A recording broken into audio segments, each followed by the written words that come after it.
Hello there and welcome to our Shield of the Sun video. Now in this video, what I would like to do is talk more about the manifestations that come from the future regarding what was described to us in Revelation and other prophecies of the Bible pertaining to happenstances that may seem very, very strange and supernatural to people because the supernatural is very, very real. What people call strange does have an explanation. So we're going to talk about something. So one of the interesting things that gets brought up about Revelation chapter 18 is this particular little nugget. So let me first read it to you.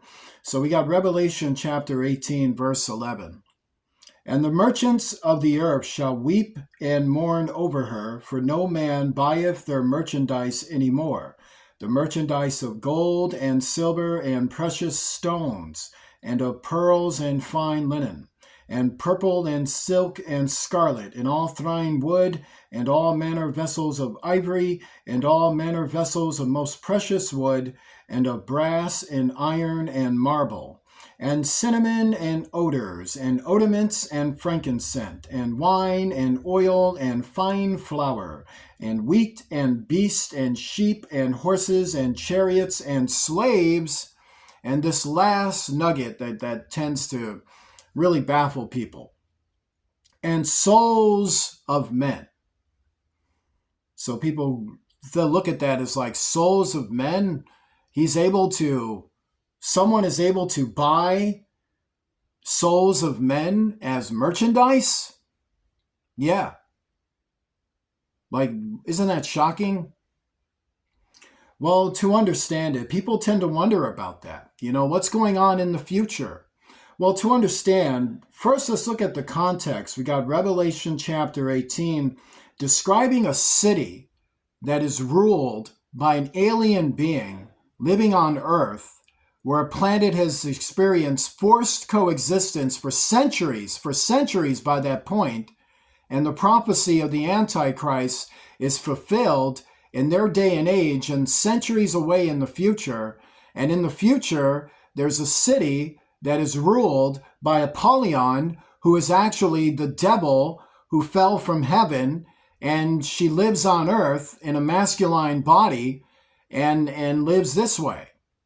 So we have a fallen angel on earth who rules a city called Babylon. Great Babylon is what it's called by her rule. And in her city, there is fantastic things that go down in her city. So first of all, we have to look at this. And the merchants of the earth shall weep and mourn over her, for no man buyeth their merchandise any more. So this merchandise is interesting. There's merchandise of gold, there's products of gold, products of silver. Then there's this other interesting part, in all manner vessels of ivory.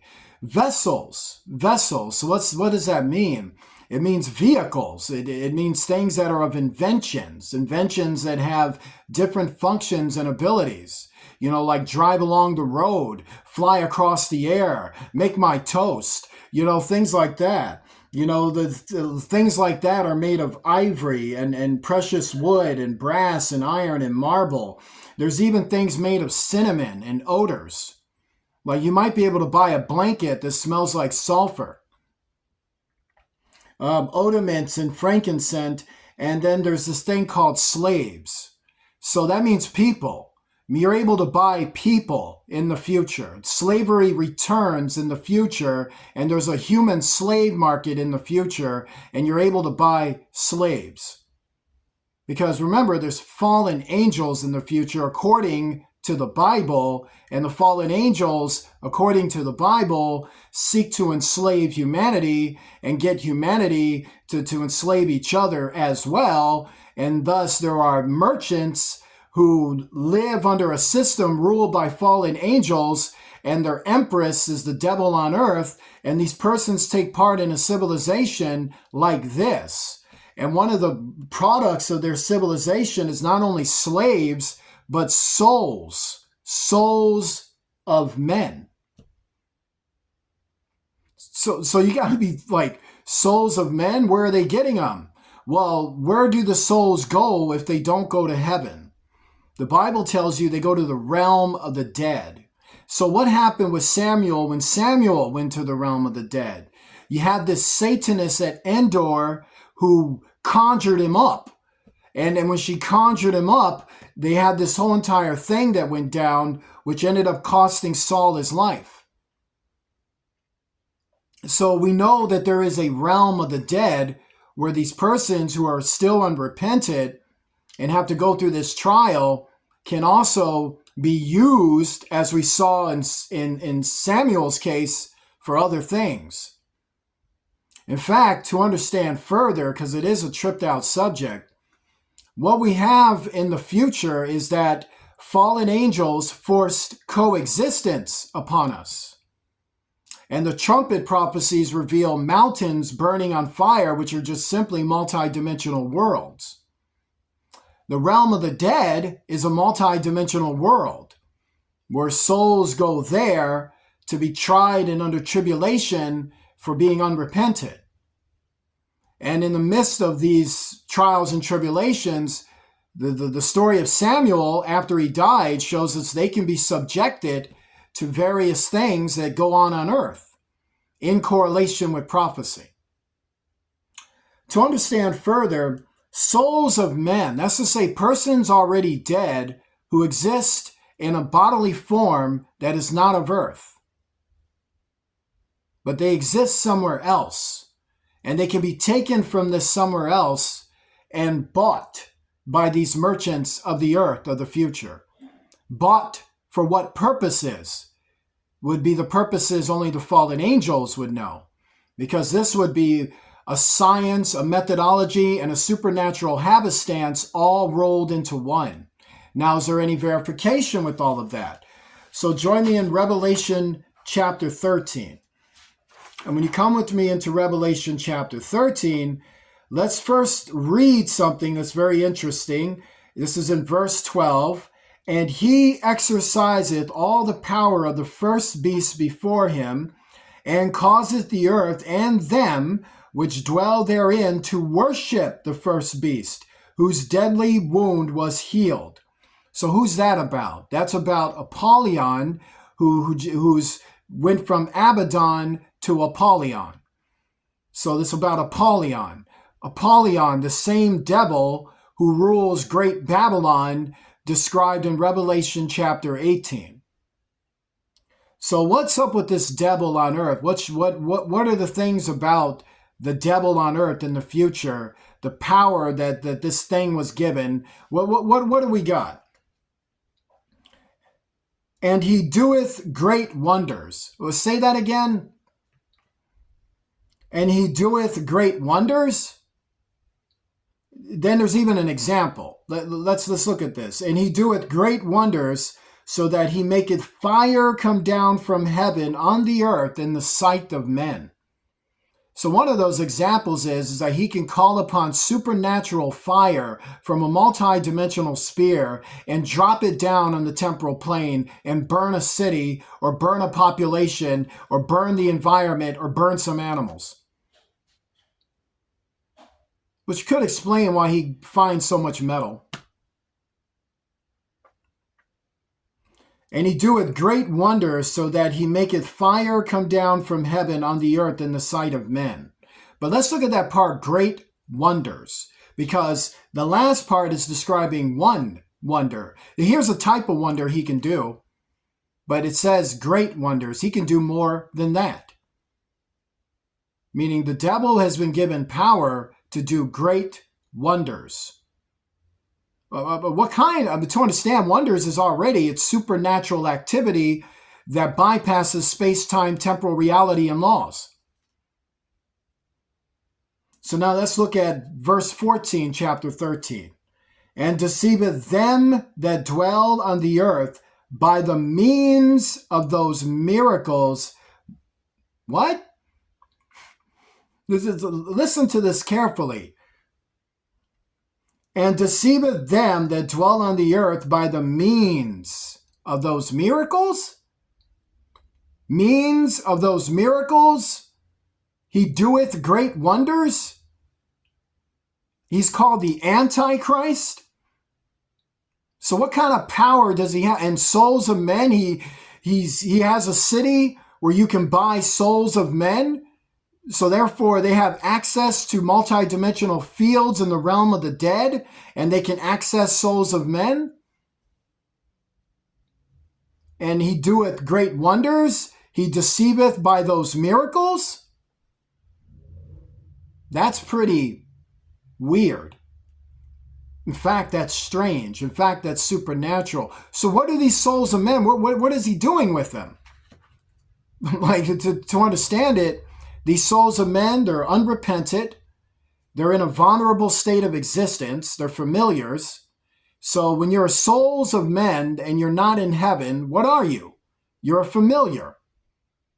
So I wonder what he's doing with these familiars.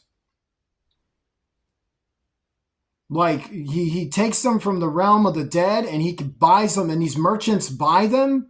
So that means you got human beings compacting for other human beings, allowing the fallen angels the indulgence for which they've already taken and forced upon them to go on ahead in collaboration and in agreement with the plans of the fallen angels to sell out the souls of their brothers and sisters to be used for great wonders and deceiving miracles. And these great wonders are meant to all deceive. So what do you think he could be possibly doing with these souls of men? Well, to understand a variety of things. The great wonders means he can do things with them that'll leave your head scratching, baffling. Like maybe he sends them to haunt a highway. Like maybe there's a highway somewhere and it has a lot of car accidents and people just get bashed and smashed all up, like a bunch of weird, or maybe a village or a city or a neighborhood that just has a lot of violence. People like to kill each other out here. And then they always hear the stories of the hauntings. There's a ghost in my closet. Someone's walking. There was a little kid named Kevin. He died at 7. It's all messed up. Like you hear a bunch of stuff, really, but to understand it, we know that activity that has a confusing, haunting, evil nature has the devil behind it, and the devil doesn't create these things. The devil operates in prophecy that was created by God. So perhaps the devil, not perhaps, but factually, the devil is using miracles and wonders to affect places that would hold the children of God throughout the ages. Okay, well, that's interesting because you're describing the future world and that goes on in the future world, but could what be going on in the future? Is that affecting us today? Could something like that happen in our world where some soul can get thrusted out from the future, from this realm, and then end up in our space-time temporal reality? Like some soul that died in the future can end up coming from the future and find a way to our present time. Well, actually, let's read. We got 1 John. This is the letter of John. So come to the first letter of John. And when you do, we're going to go to chapter 18. Little children, it is the last time, and as ye have heard that Antichrist shall come. So present age, your present age, because we live in an age where we heard the Antichrist shall come. Even now are there many Antichrists, whereby we know that it is the last time. Okay, so how do you become an Antichrist in our present age when there is no Antichrist to behold? Like there's no government on earth that says we serve Abaddon or serve Apollyon or serve whatever fallen angel. There's no government on earth with that. So we have Antichrist in our present age, and we got no Abaddon anywhere, right? We got no Antichrist anywhere to be seen, but we got Antichrist in our present age. How? Because the only way they could be Antichrist is if they had contact with the satanic forces of the future.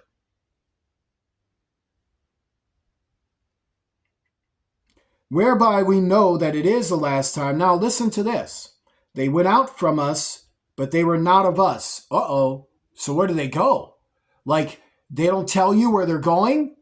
Like, they don't want to be your friend no more? Like, they don't want to know you anymore? Like, we were once cool, but we're not anymore? So what's going on? What did you find someone else to listen to?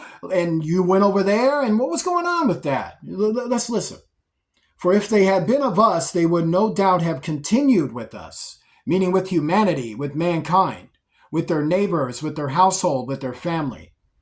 But they went out, meaning out from all of that they might be made manifest, that they were not all of us. What do you mean by that? So who are they? And also, they were not all of us?